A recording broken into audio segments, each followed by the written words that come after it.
al séptimo episodio de Mirada Crítica. Yo soy Luis Alfredo Atencio. Chile. ¿Qué está pasando en Chile? ¿Qué va a pasar en Chile? Bueno, realmente es preocupante ver cómo esta cuerda de criminales están destruyendo las ciudades en Chile, ¿no? Especialmente Santiago. Han llegado a unos niveles realmente impresionantes. Entonces uno llega a pensar, bueno, ¿es realmente esto que nace del sentimiento de exigir reivindicaciones sociales por parte de la sociedad chilena? ¿Es realmente esto o representan esto a la mayoría de los chilenos? Efectivamente, yo creo que no. Yo me rehúso a creer que son la mayoría de los chilenos que actúan de forma criminal y vandálica como lo que se ha visto en las noticias en todos estos últimos días. Y sin duda es algo que le quita la legitimidad a cualquier tipo de reivindicación social que pueden tener cualquier ciudadano en Chile. Que es, bueno, es curioso pensar, ¿no? Y podemos, que quizás ese pudiera ser un debate bastante acalorado. Si realmente, o sea, es verdad lo que sale, o lo que hemos conocido sobre todos los otros latinoamericanos acerca de Chile, ¿no? Que Chile es un país eh, próspero, el mejor país de Latinoamérica, o sea, la mejor economía de Latinoamérica, donde la clase media ha aumentado, donde la pobreza, por supuesto, entonces ha disminuido considerablemente en estos últimos 30 años después de estos 30 años posteriores a la dictadura pinochetista. Entonces, bueno, los reclamos sociales pudieran o tendrían cualquier legitimidad que puedan tener los ciudadanos de Chile, pero entonces el tema está en, ¿es esta la manera de exigir esas reivindicaciones?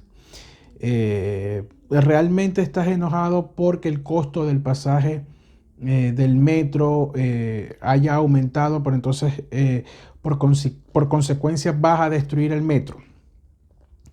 ¿Qué reivindicación o qué logro pueden conseguir al destruir una farmacia o al destruir, porque no solamente es saquear, que saquean una farmacia, un supermercado, una tienda de electrodomésticos, sino que también los queman, los destruyen por completo, ¿no? Y entonces, pues realmente estás pasando hambre, pero vas a comprar, a robarte una nevera nueva o una lavadora o una secadora o cualquier tipo de electrodoméstico. O vas a una tienda de ropa íntima, como también sucedió esta semana pasada.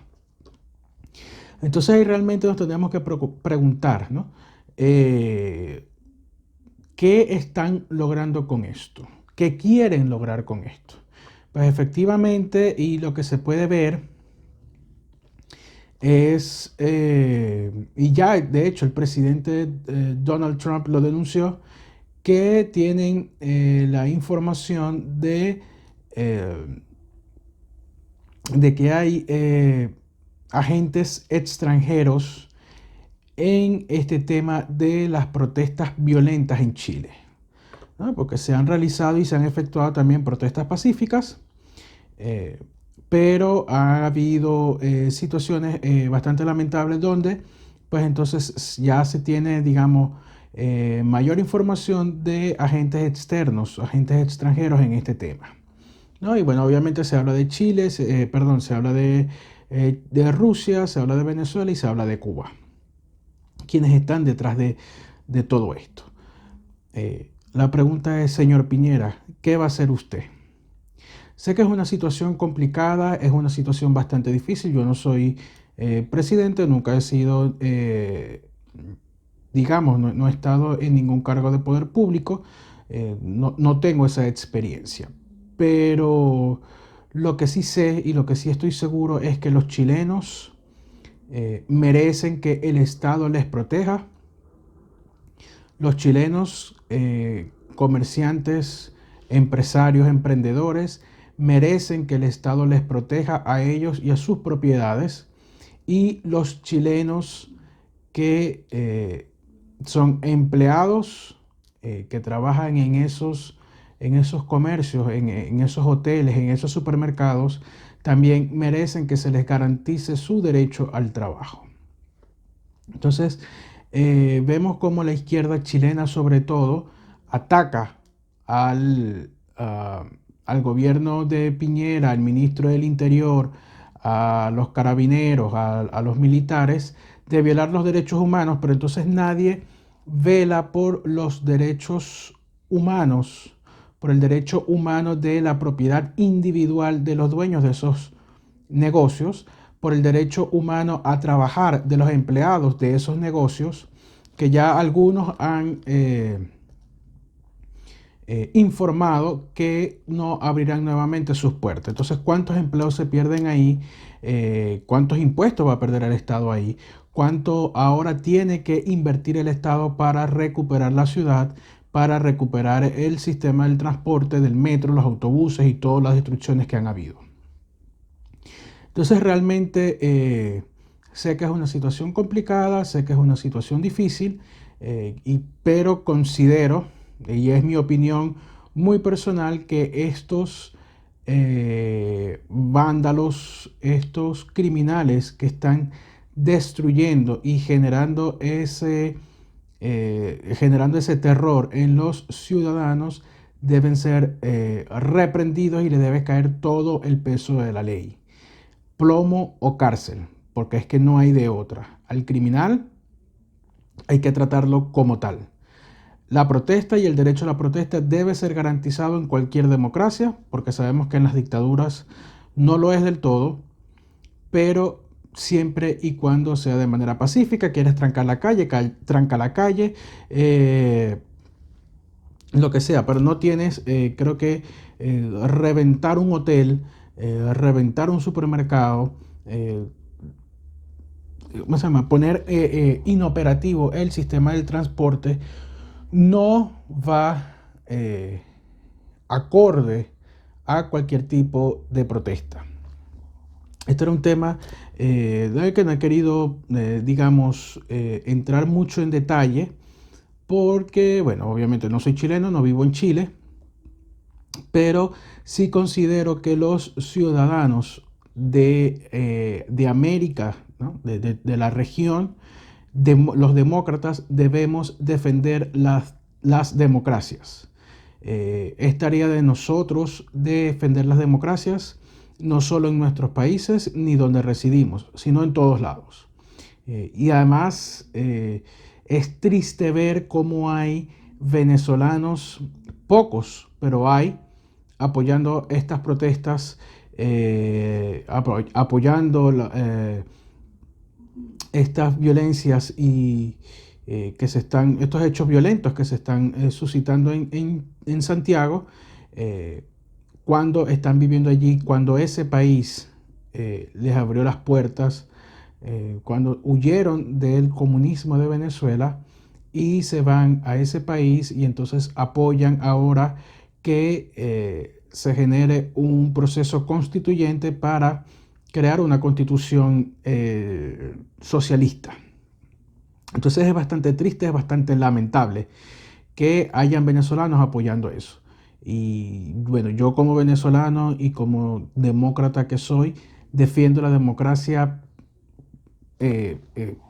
por como sea, sobre todo en nuestra región, y considero que es lo que debemos estar haciendo todos los ciudadanos de la región. Ahora, un tema que también es importante, ¿no? Es curioso ver, y ahí yo me pregunto, se está utilizando en estos momentos las mismas estrategias que utilizaba Fidel Castro en el pasado, de generar desestabilización en distintos países, de generar desestabilización en distintos puntos de la región. para quitar el foco sobre Cuba. Pues en este caso ya el foco sobre Venezuela se ha perdido por completo. Ya no vemos en la prensa internacional, vemos muy poca información acerca de Venezuela, ¿no? De lo que está sucediendo en Venezuela, que no está sucediendo nada prácticamente, pero ya vemos que el foco de la defensa de las libertades en Venezuela se ha perdido por completo de los medios de comunicación y ahora mismo están centrados, pues, en su momento en Perú con el cierre del Congreso. Luego entonces se trasladaron a Ecuador con las protestas indígenas que hubo en Ecuador, y bueno, y ahora están en Chile, ¿no? Pero otro tema que poco he visto, al menos en las redes sociales, de lo que poco se ha hablado, obviamente sí hay medios de comunicación internacionales que lo están informando, pero creo que no con la dedicación y con la importancia que tiene. Y es el caso de Bolivia. Bolivia es un país, eh, digamos, no tan grande de Sudamérica, eh, pero están ocurriendo cosas y están siguiendo el mismo patrón que se ha ejecutado en Venezuela bajo instrucciones de Cuba y de Rusia. ¿Cuál es este tema? Bueno, el tema es este de los fraudes electorales, ¿no? Y de la forma en cómo lo están manejando. En este caso, voy a hacer un breve resumen sobre Bolivia. Evo Morales en estos momentos ya tiene 14 años en el poder, ¿no? Desde el 2000, perdón, tiene 13 años en el poder. Evo Morales llegó en el 2006 a la presidencia. Ya ahora mismo se están cumpliendo 13 años y digamos que este periodo presidencial en el que está termina ya con los 14 años de Evo Morales en el poder. Pero en el 2009 entonces hicieron la constituyente tal cual como se hizo en Venezuela y bueno, debido a eso en el 2014, porque hubo una constituyente en el 2019, le buscaron la forma de que pudiera reelegirse nuevamente, porque esa constitución solamente permite dos reelecciones consecutivas, o sea, permite dos periodos consecutivos, es decir, una sola reelección, y entonces determinaron que las elecciones o el periodo que comenzó en el año 2006 no contaba, porque fue en el 2009 cuando se generó una nueva constitución y se creó el Estado plurinacional de Bolivia, que no era anteriormente así. Entonces esos primeros años de Evo Morales en el poder los descartaron. Y eso fue lo que le permitió a él entonces reelegirse en el 2014. Ahora bien, en el 2016, el 21 de febrero de 2016, se celebró un referéndum consultivo donde se le preguntaba a los ciudadanos bolivianos si querían que se cambiara la constitución para permitir una tercera reelección de Evo Morales. Los bolivianos el 21 de febrero del 2016 dijeron no. No queremos una reelección para Evo Morales. Fue una victoria de aproximadamente el 50-51%, si no mal no estoy, si no estoy mal, que dijeron que no. Pues bueno, el señor indígena apeló a su derecho humano a ser candidato, es decir, su derecho humano a ser un dictador, y el Tribunal Constitucional de Bolivia así lo aceptó, así emitió un fallo de que sí, era un derecho humano del señor Evo Morales reelegirse. Luego entonces que le permiten, ya digamos desde ese punto comienza el vicio en esa elección, y que se le permite a Morales ser candidato. Y no obstante eso, que llegan ya al proceso de elecciones este pasado mes, en estos días, perdón, pues llevan 12, 14 días de paro cívico, pues se dan unas elecciones y el señor, bueno, ya todos conocemos los resultados, pues el señor se autodeclaró ganador de ese proceso electoral en primera vuelta. Lo curioso que está sucediendo en Bolivia en este instante es que los ciudadanos se fueron a la calle, los bolivianos se fueron a la calle a reclamar y a exigir la nulidad de esas elecciones y para que se produzcan unas nuevas elecciones sin Evo Morales al poder, sin Evo Morales como candidato, perdón. Pero, esto es algo que tiene muchas aristas de lo que está sucediendo en Bolivia. De hecho, antes de las elecciones, el señor Luis Almagro, que ha sido muy consecuente, que ha sido con unas declaraciones muy determinantes con respecto al tema de Venezuela, fue a Bolivia antes de las elecciones y en pocas palabras avalar la candidatura nuevamente de Evo Morales para que se reelija porque fue un dictamen del Tribunal Constitucional. Obviamente todos sabemos lo que sucede en este tipo de regímenes, que ellos controlan todo. Y es entonces curioso saber por qué el señor Almagro ha sido tan crítico con el régimen de Maduro, pero ha sido tan benevolente con el régimen de Morales y su reelección. Pero eso no es todo. Luego de estas elecciones, Evo Morales entonces solicitó a la OEA que se hiciera una auditoría. Ellos, digamos, Evo Morales y su partido, el MAS, llegaron a un acuerdo con la OEA para realizar la auditoría de esas elecciones, pero sin antes haber dialogado o conversado, al menos la OEA, con los partidos políticos de oposición para ver en qué términos se iba a ejecutar esa auditoría, y así pues entonces digamos involucrar a todas las partes en este proceso. No se hizo y entonces el candidato Mesa ha solicitado a la OEA que se retire de Bolivia y que no se ejecute esa auditoría porque no ha sido acordado con todas las partes. Entonces nos preguntamos, ¿no? ¿De qué lado está el señor Luis Almagro? Aunque es un tanto evidente,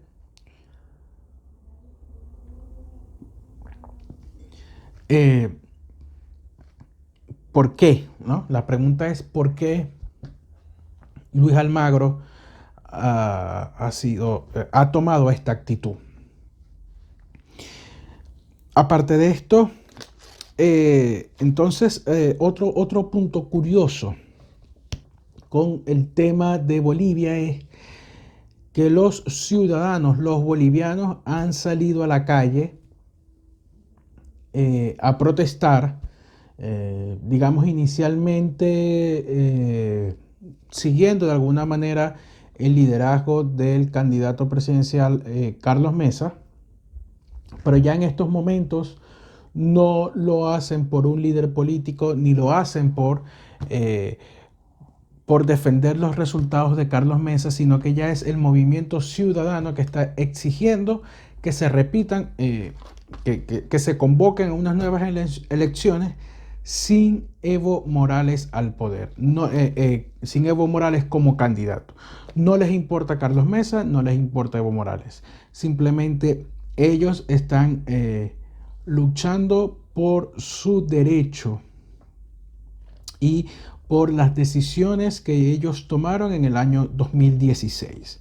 Es bastante curioso, creo que es bastante importante que a esto se le dé visibilidad, se comunique, se informe y se apoye, porque es un movimiento de ciudadanos exigiendo o defendiendo su derecho a elegir. Otro aspecto curioso en este tema es que la empresa que fue contratada para el escrutinio, si no estoy mal, no recuerdo ahorita el nombre, informaron desde Alemania que el proceso del conteo de los votos fue interrumpido porque fue cortado el servicio de internet en el edificio donde estaban trabajando. Vamos a ver las denuncias del señor de esta empresa. Evo Morales retó a Carlos Mesa a entregar a la OEA las pruebas del supuesto fraude electoral. Sin embargo, la empresa que ofreció el software para los comicios aseguró que cuando el cómputo preliminar registró una ventaja del opositor Carlos Mesa sobre Morales, se cortó el internet y otros servicios del edificio donde trabajaba para evitar la transmisión de resultados electorales o TREP. Eso lo ordenaron los vocales del Tribunal Supremo Electoral. Me dicen que el TREP se suspenderá telefónicamente. Yo vi el corte de internet. Nuestros operadores ya no pudieron seguir verificando. El mensaje era muy claro, que no había conexión a internet. La parte de la energía eléctrica no la vi yo, la escuché, pero no la vi, por ese motivo no está puesta en mi informe. Ok, ahora quiero mostrarles algunos videos más de noticieros acerca de las protestas que están ocurriendo en Bolivia, para que pues, bueno, tengamos un poco más de información y las imágenes de lo que ha estado ocurriendo en Bolivia. Otra jornada de protestas contra la reelección presidencial de Evo Morales termina en disturbios en Bolivia. La madrugada del viernes, universitarios intentaron saltar el cerco policial que vigila la Casa de Gobierno en el centro de La Paz. Agentes antimotines se desplegaron para frenar posibles enfrentamientos entre opositores y grupos leales a Evo Morales, que también han salido a las calles.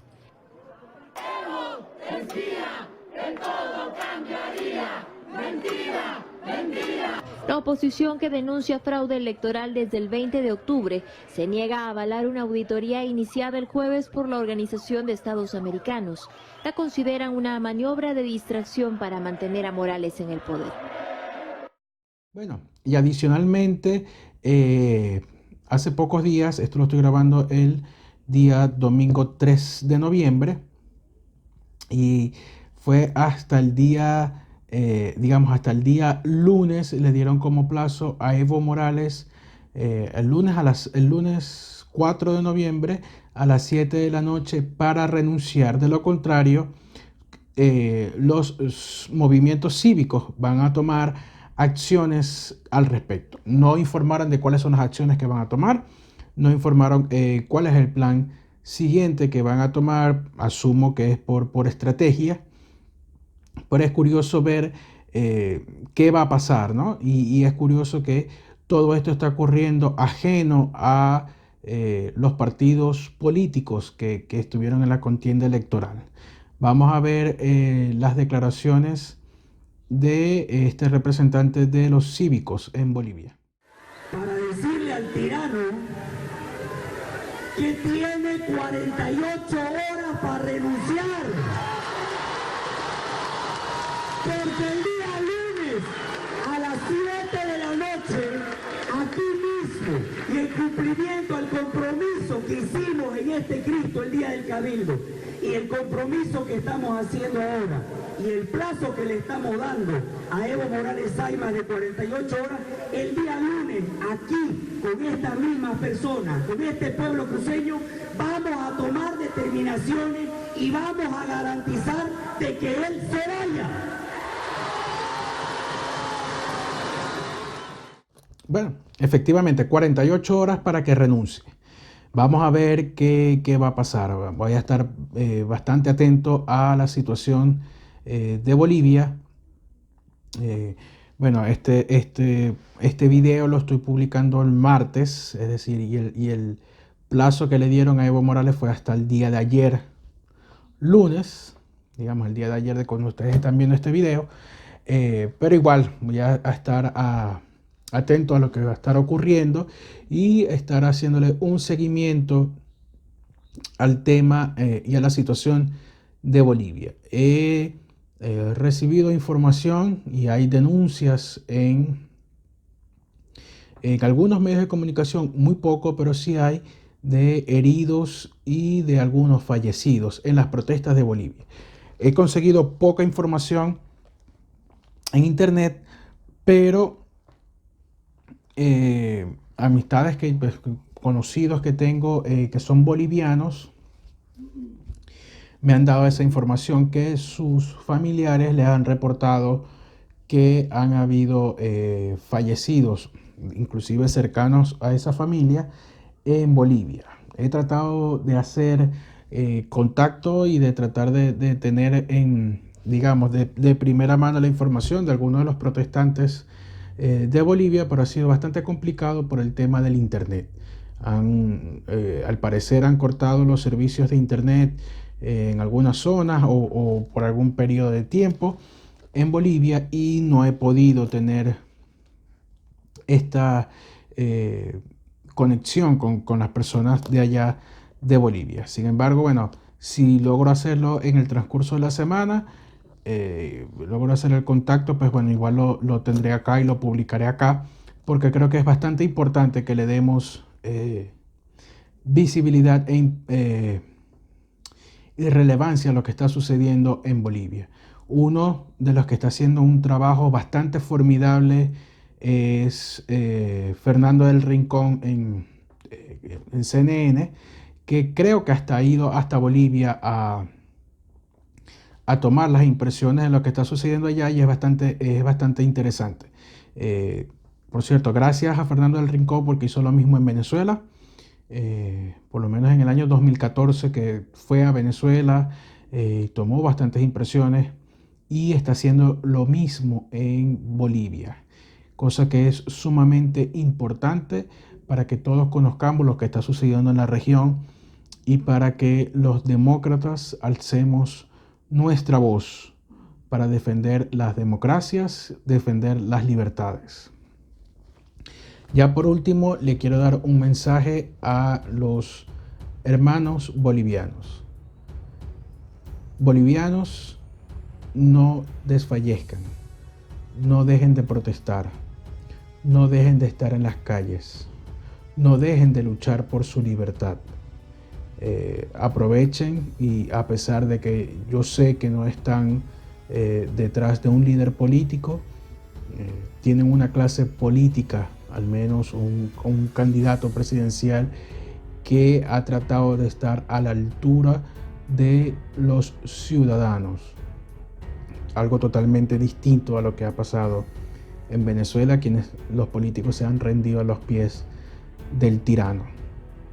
No dejen de luchar, no dejen de estar en las calles, no dejen de exigir su derecho y de pelear por su libertad.